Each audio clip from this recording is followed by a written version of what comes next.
Hey everybody, it's Amanda, part of your Lightworker support team, and this is the September 2022 Q&A for Patreon. Got a lot of questions from YouTube this month, so posting to YouTube as well. Let's get started. First question is from Rob.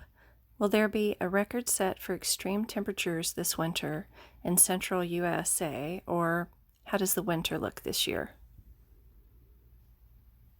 Okay, I see a big, first I saw a lot of heavy snow in Missouri.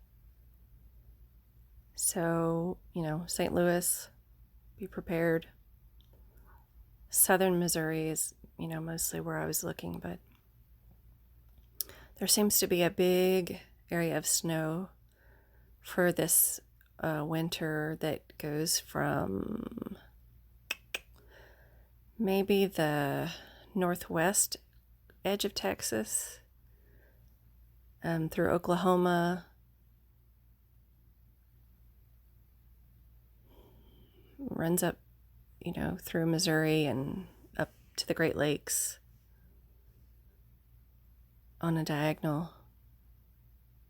I'm not seeing a lot for Texas. I'm looking for ice or rain. It seems pretty dry. Maybe drier than normal. Louisiana's got a lot of rain, and Kentucky, Mississippi. Well, let me look at Kentucky again. I don't know why I said Kentucky, but I'm going to go with it because usually those mistakes are for a reason.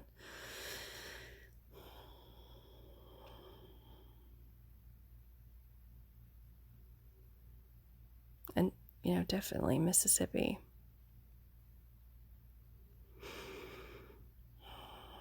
Arkansas seems like a I still can't say it. Mishmash. That's what I was trying to say. Mishmash. I see tornadoes in the lower southeast corner. So maybe also in the surrounding states in that area with that system, which is weird for winter to me. I'm checking central Arkansas.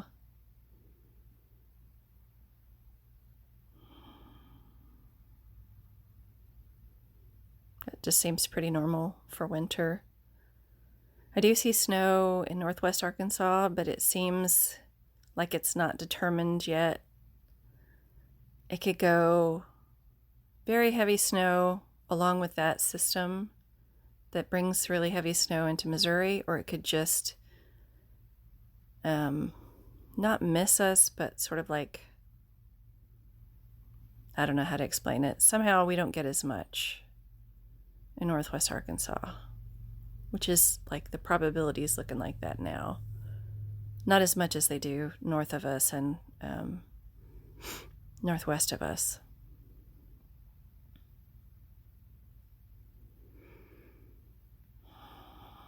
And that's really all I see for that. Okay, next question from Rosemary. I'm wondering if you know about the Montana Megaliths. Shoot, I meant to research this so I even knew what I was channeling about. I kept coming across them and ignored it because I was skeptical until it kept showing up.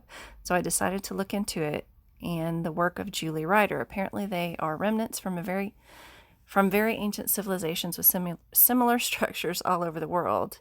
Is it true? What can you tell us about them?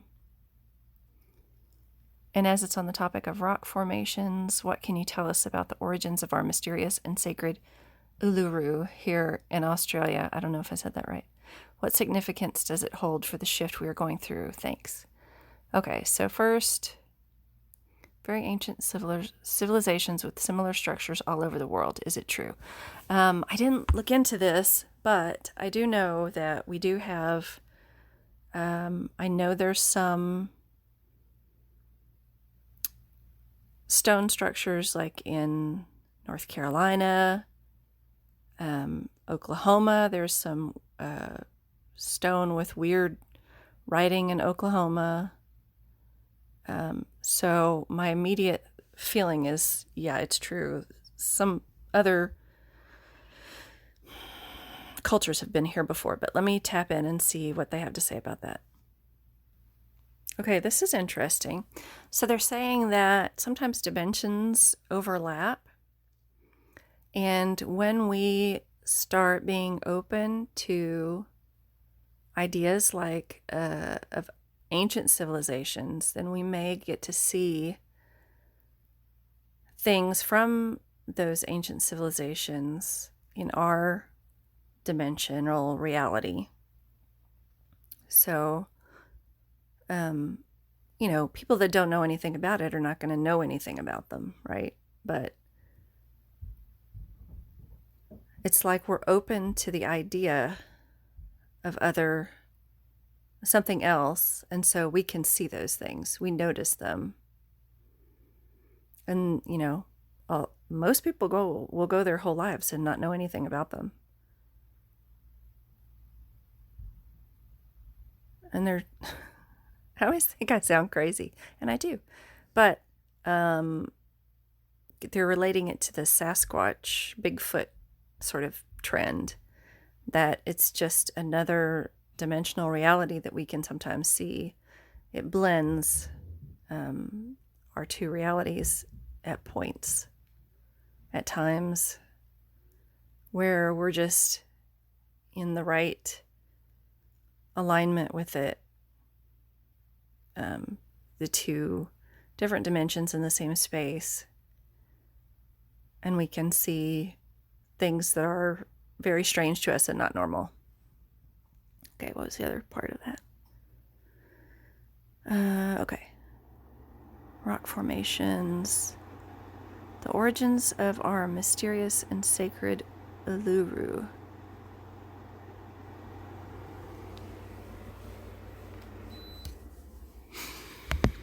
I should have looked that up. Actually, I'm going to look that up. Hold on.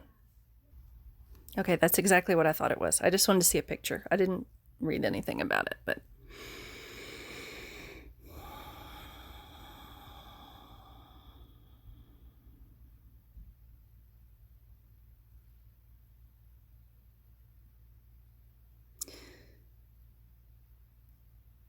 The significance is that, this is sort of direct channeled here, is that it's a reminder that the history of Earth is a very long one.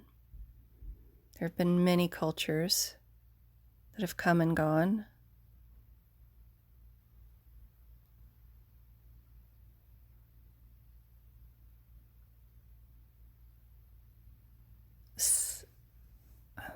Hold on, they're saying something about the dimensions too. So I was asking, is this a part of like a dimensional shift? But everybody can see this, so what's the significance of that?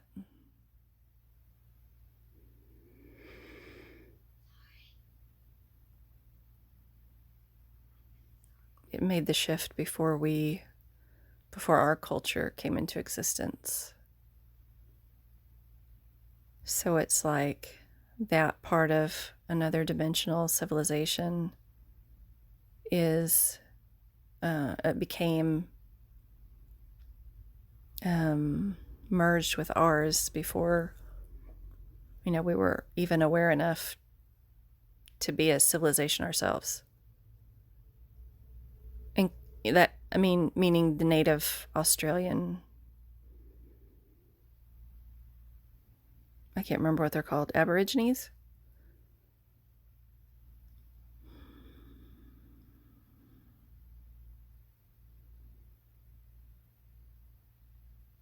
I feel like there's something very odd about it. I've never been to Australia. I don't know anything about this. I just know it's iconic. But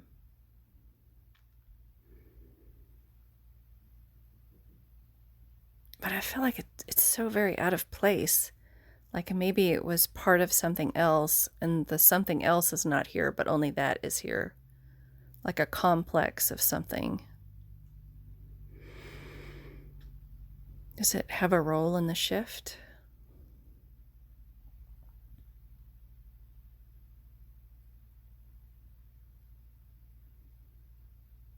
insofar as it piques our curiosity and we want to learn more about the unknown. And so we search and we find others who are also interested, and we expand our awareness. And in that way, it of course has something to do with the Great Transition. In and of itself, it is inert. It has no power but what your energetic beings give it.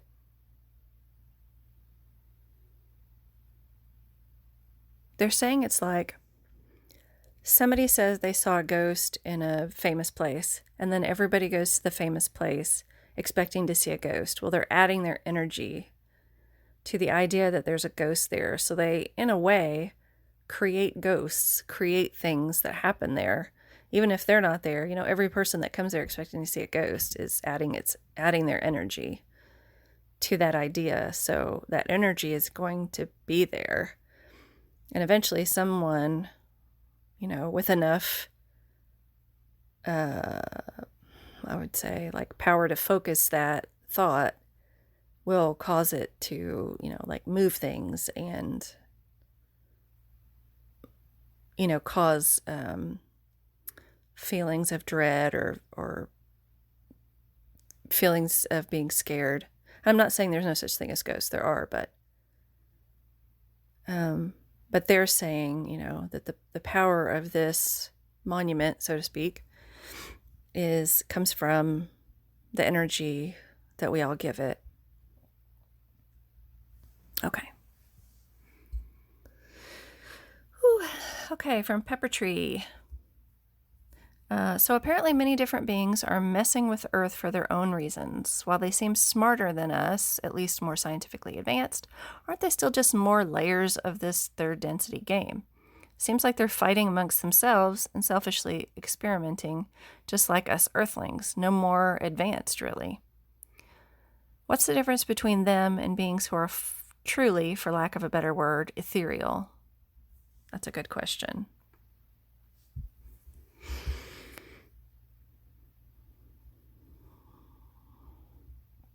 Just as you came to this place to experience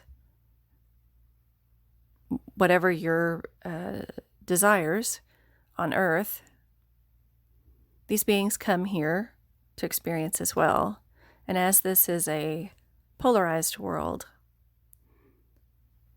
they will do things in negative polarity that those in positive polarity focus will not enjoy. But you all agreed to come here. You all knew it was a polarized planet. And so until such a time as the collective decides that there are no more lessons that need to be learned or that can be learned on Earth, the negative polarity will stay. However, you do not need to experience any negative polarity.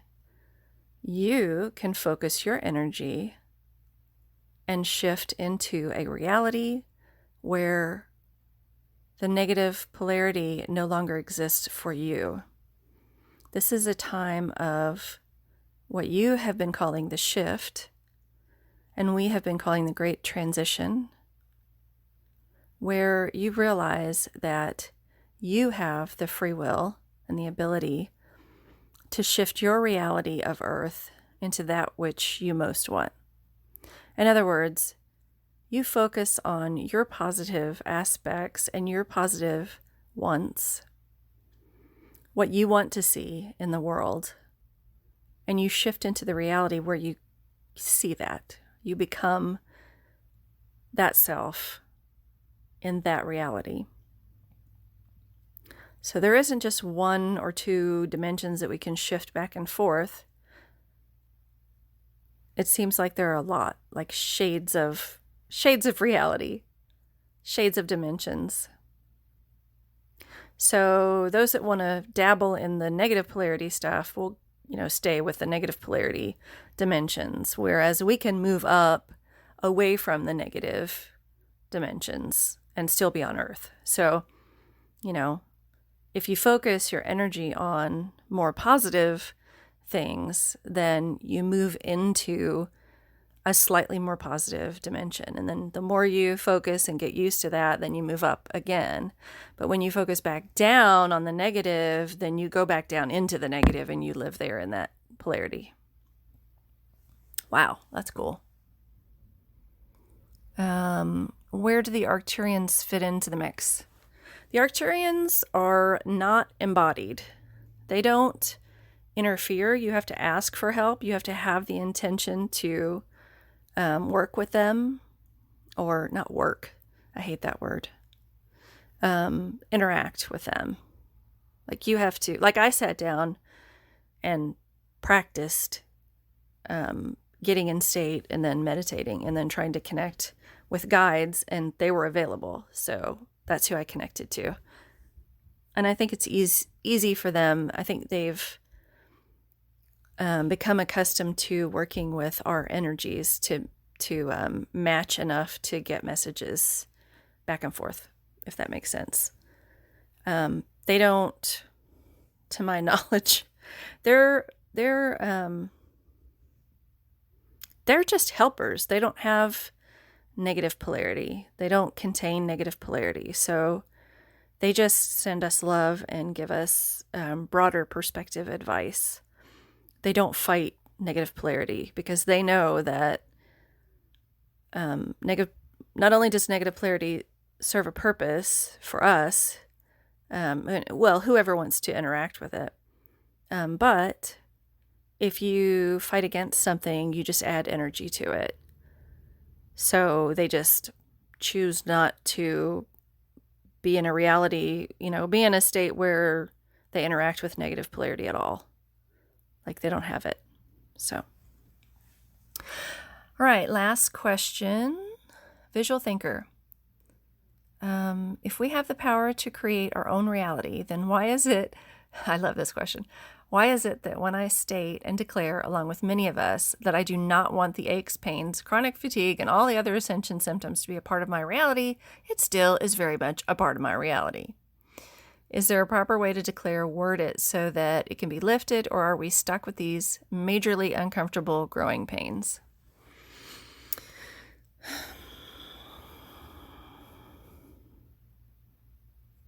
Okay, bunch of information at once. Okay, so part of it is they come from an excess of emotion that is unresolved. And hold on, sorry.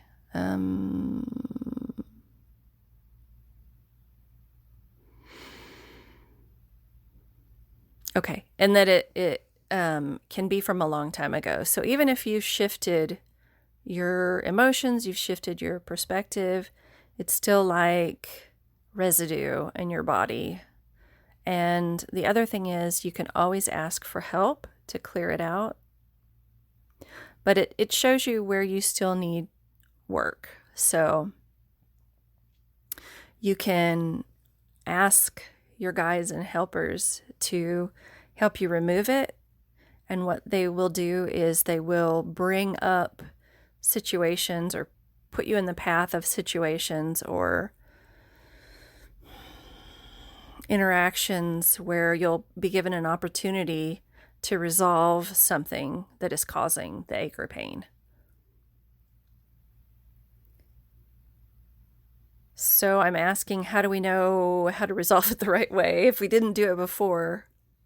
Okay, they say you're in a new place now. You're in a better place. You've upgraded. It's just a residue, most likely. Otherwise, you know what it's from because there's a situation currently in your life that is upsetting to you, and that's most likely the cause of it.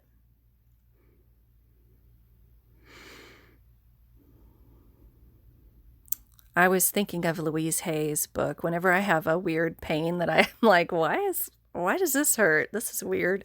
Then I look up, like Louise Hay elbow pain or something, and then it'll say Like, not only what causes it, what emotional problem causes it, but give you an affirmation to repeat to yourself to help fix it. So they're saying you could do that, or you can just ask yourself, like, when did it start? This is what I would do in hypnosis. I would ask when it started, and I would say, what was happening in your life right before you started having this ache or pain really bad? Like, I know I've had lower back pain off and on for years, but sometimes I don't notice it at all. I don't have any pain at all.